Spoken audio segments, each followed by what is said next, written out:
Once there was a mighty knight who wanted nothing but to find his one true love. Though he was famed for his strength and valor, his lonely heart could not be quieted, so he set out in search of the one whom he was destined to love. It was his one and only quest.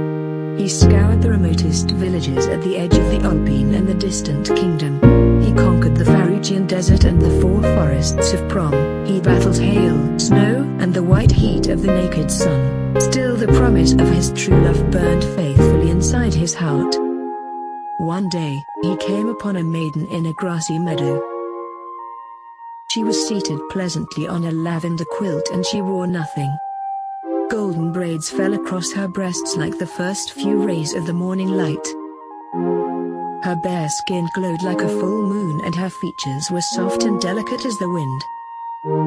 The knight stood paralyzed, unable to speak but for her beauty.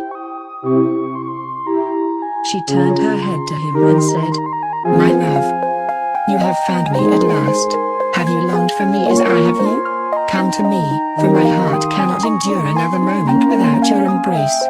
He did as she said, but as the great knight marched towards the maiden, a horrible curse befell him. With each step, his great legs grew thin and frail like a pair of dead trees. His youthful face began to wrinkle like fruit left to rot in the sun. His proud chest began to sink, his shoulders collapsed, his backs began to bend and break as if pulled down to the earth by some invisible rope. Soon he found cowering in his place an unfamiliar man, aged and broken. He fell to his knees and cried out to the maiden, but she did not move, her gaze cold and impenetrable as a lake in the dead of winter. He did not understand.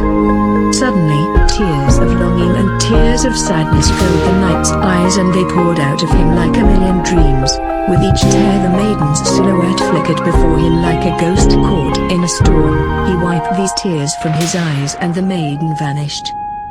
The knight, alone once again, felt an impossible heaviness come over him. He laid his body down, heaved a great sigh and closed his eyes and his world was covered in darkness.